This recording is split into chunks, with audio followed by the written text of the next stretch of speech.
L'histoire qui nous lie à l'Occident commence lorsqu'ils mettent les pieds chez nous, au XIXe siècle, au XVIIIe pour certains, à la recherche de l'or noir. À l'époque, l'or noir, ce n'était pas le pétrole, c'était nos aïeux. C'était cette main-d'œuvre qu'ils ont transformée en esclaves pour aller travailler chez eux et les enrichir. Cette histoire avec l'Occident continue avec des accords de protectorat, pas bien méchants d'ailleurs, à l'époque, qu'ils ont signés avec certains chefs africains en amont de la conférence de Berlin en 1884 et qu'ils ont ensuite violés, comme d'habitude, pour se lancer dans une colonisation qui, loin d'avoir été aussi paisible et positive qu'ils aiment bien le faire croire, a été dure, violente et sanglante. Ils se plaisent à évoquer les travaux qu'ils ont effectués chez nous comme si c'était des cadeaux. Non. Alors, ces routes, ces chemins de fer qu'ils ont construits, c'est avec notre argent, notre sueur, notre sang et notre vie.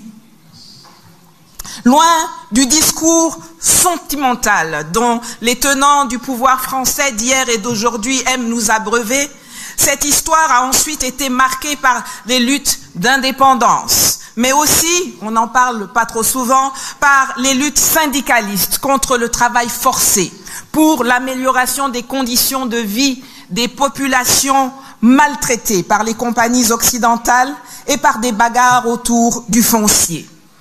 Le narratif français de cette époque-là est généralement aux antipodes de ce que les populations connaissent et se remémorent. C'est brutal, c'est sauvage. L'histoire se poursuit ensuite avec le néocolonialisme, la nouvelle forme du colonialisme qui a vu le jour après l'octroi des indépendances aux pays africains, comme si l'indépendance s'octroyait. On l'a appelé ainsi parce que les indépendances ont fait croire aux gens que le colon partait, alors que la réalité a démontré qu'il n'en était rien, et que le colon est resté et qu'il a conservé tout son contrôle. C'est ainsi que notre histoire commune se poursuit avec les coups d'État, les changements de régime, qu'ils ont longtemps niés, mais qu'ils ont pourtant perpétrés grâce à leurs mercenaires, comme Bob Denard, grâce à leurs légions étrangères, ou grâce aux soldats africains qu'ils ont formés, peut-être même pour cela. C'est généralement lorsqu'ils ne sont plus aux affaires que certains chefs d'État français admettent du bout des lèvres leur forfait. Mais pourquoi éprouvent-ils donc le besoin de falsifier l'histoire? Là d'où je viens, c'est très simple. On dit que lorsque tu mens, c'est parce que tu as quelque chose à cacher. Les politiques français doivent d'abord cacher des choses à leur propre population, dont une partie est anticoloniale et une autre ignorante, se berce d'illusions quant à la grandeur de leur pays ou d'ignorance quant à la provenance de leur confort. Ils doivent ensuite mentir à la communauté internationale, car après s'être posés en défenseurs, en parangons de la démocratie, des lumières, des droits de l'homme, il leur est difficile d'admettre à la face du monde qu'ils ont renoncé à ces valeurs pour devenir des geôliers, des tortionnaires de ceux dont ils avaient la tutelle. À nous, Africains, ils mentent pour mieux nous leurrer, pour nous blaguer, pour nous intoxiquer, pour nous endormir, pour nous faire perdre notre estime de soi et surtout pour continuer à nous dominer et à nous exploiter. Mais avec nous, ils ont fait plus que mentir. Les éveilleurs de conscience, les empêcheurs de tourner en rond, ceux qui ont eu accès à certaines informations ont été soit intimidés, soit éliminés. Nos dirigeants les plus indociles ont été éjectés ou assassinés. Mais comment font-ils pour falsifier et pour dominer? Le néocolonialisme a un volet politique, un volet économique, un volet militaire et un volet culturel et social. Et pour chacun de ces aspects, il y a eu un discours précis dans lequel nous baignons encore. Si l'on regarde le volet politique, le narratif a présenté le néocolonialisme comme le choix des Africains eux-mêmes, exprimé à travers des chefs d'État complices, choisis et formés par le colon, et prêts à endosser le rôle d'immature irresponsable, manquant de capacités politiques et intellectuelles nécessaires pour se représenter eux-mêmes dans des instances que les colons ont créées dès 1945, alors que nos pays, en l'état actuel des choses, n'existaient pas encore. Ce discours nappé d'une pseudo-amitié nouvelle et des attaches dites historiques, dites indéfectibles, liant le maître et le sujet, c'est ce discours qui fonde la tutelle politique que nous subissons depuis plus de 60 ans au sein de l'Organisation des Nations Unies, de la Banque mondiale et du FMI, entre autres. On peut aller plus loin. C'est ce narratif qui continue de justifier aujourd'hui encore en mars 2023 l'existence du statut de porte-plume dévolu aux anciennes puissances coloniales au sein des Nations Unies, qui leur réserve le droit de rédiger les résolutions et les communications présidentielles du Conseil de sécurité et de l'Assemblée générale sur l'Afrique. Seul le Mali, avec le colonel Assimi Goïta, a eu la dignité de le récuser il y a quelques semaines. Merci. Sur le plan économique, nos anciens maîtres ont écrit une histoire selon laquelle nos pays sont pauvres, nos économies sont faibles, n'ont pas de capitaux, n'ont pas d'industrie, n'ont pas de moyens et financiers pour se prendre en charge. Ce qui nécessite qu'ils gèrent notre monnaie, qu'ils nous fassent crédit, qu'ils nous apportent une aide qu'ils présentent comme un acte humanitaire pour leurs anciens sujets, pour nous aider à nous en sortir économiquement.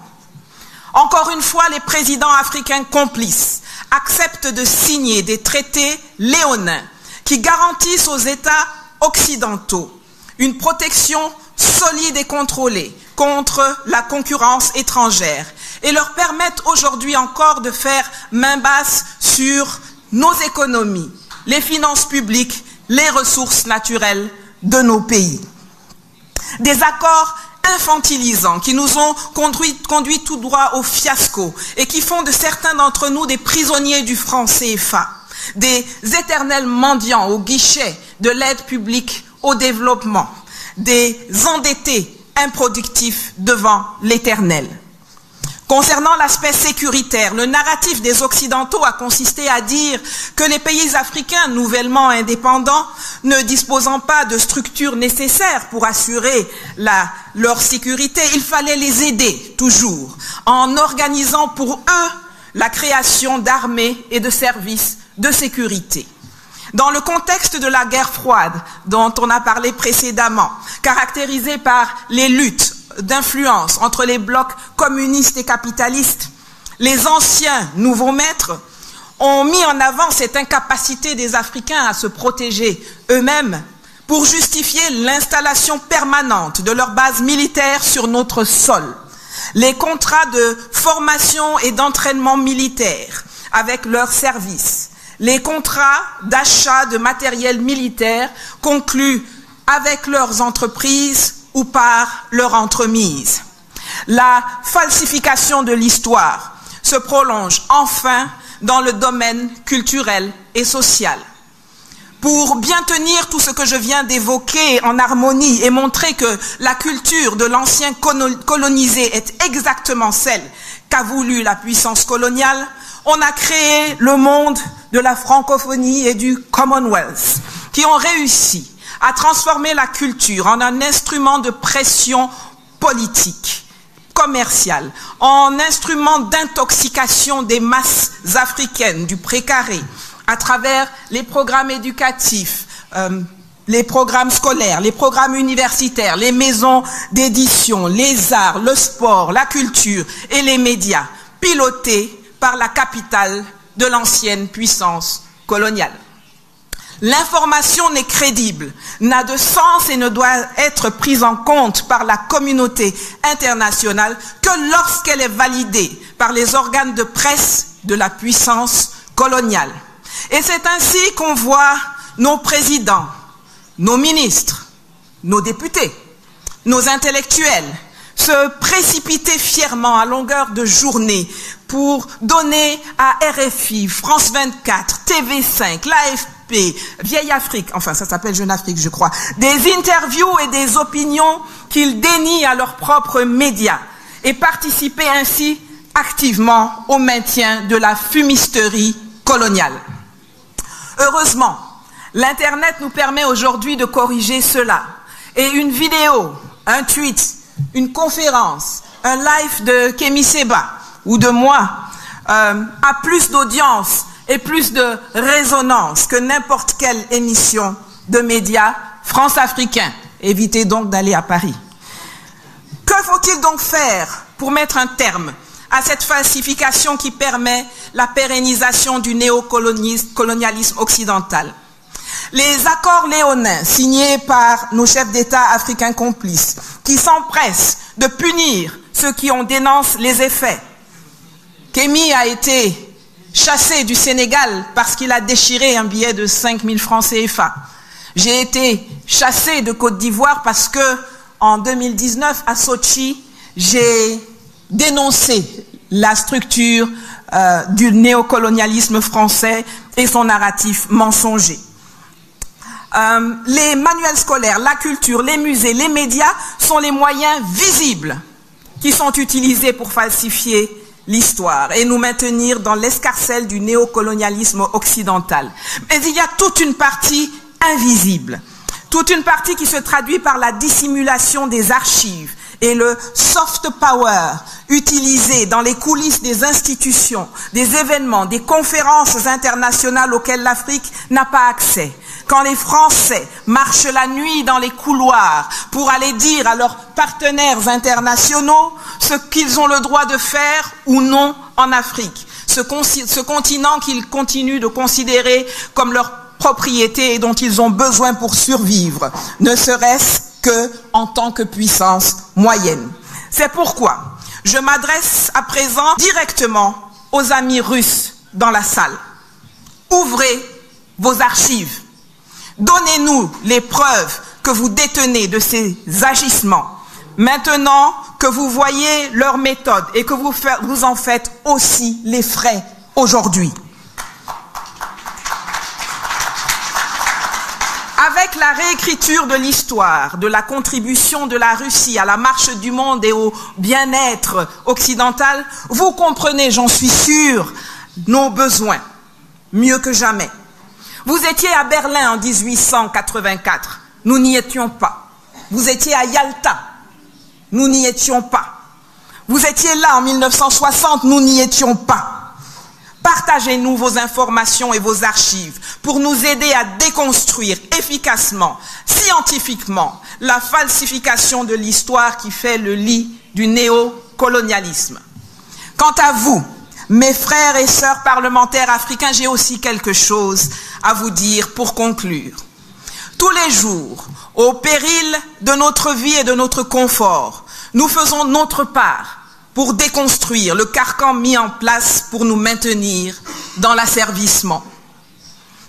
Je vous demande, en rentrant chez vous, de faire votre part pour virer le geôlier et pour briser les chaînes de la tutelle encombrante, hégémonique, peu rassurante et appauvrissante qui nous empêche d'évoluer et de devenir des hommes dignes et libres et prospères au sein de nations africaines unies et apaisées. Certains d'entre vous le font déjà. Après avoir été élu à la tête de l'Assemblée nationale de Côte d'Ivoire en 2001, le professeur Mamadou Koulibaly a fait ce qu'aucun président de l'Assemblée nationale n'avait osé faire auparavant. Il a fait sortir des archives de l'Assemblée nationale les accords léonins qui avaient été passés pour maintenir les pays africains sous la domination de la France. Et il les a publiés intégralement dans un ouvrage intitulé « Les servitudes du pacte colonial ». Pratiquez la transparence. Vous êtes les représentants du peuple. Ne votez pas des lois qui pérennisent le pacte colonial ou qui le réinventent sous de nouvelles formes, comme la nouvelle dictature du climat que l'on veut nous empêcher, que l'on veut nous imposer pour nous empêcher d'utiliser nos ressources comme nous l'entendons, pour nous développer et pour nous enrichir comme eux l'ont fait par le passé. Le bassin du Congo n'est pas le poumon de la planète. Le bassin du Congo est le poumon du bassin du Congo. Rien de plus, rien de moins. Et il revient exclusivement aux pays de la zone de décider en toute souveraineté et en toute lucidité ce qu'ils veulent faire de leur forêt, de leur terre, de leur faune, de leur flore, de leur flore et de leur sous-sol. Messieurs les parlementaires, mesdames les parlementaires, bloquez la ratification de contrats qui prévoient l'exportation de matières premières non transformées et proposez des lois qui vont enfin nous débarrasser de la tutelle monétaire, des bases militaires occidentales et des programmes scolaires mensongers qui empoisonnent notre continent depuis trop longtemps déjà. Nous avons assez perdu de temps depuis 60 ans. Agissez, agissons ensemble. Spasiba. Spasiba.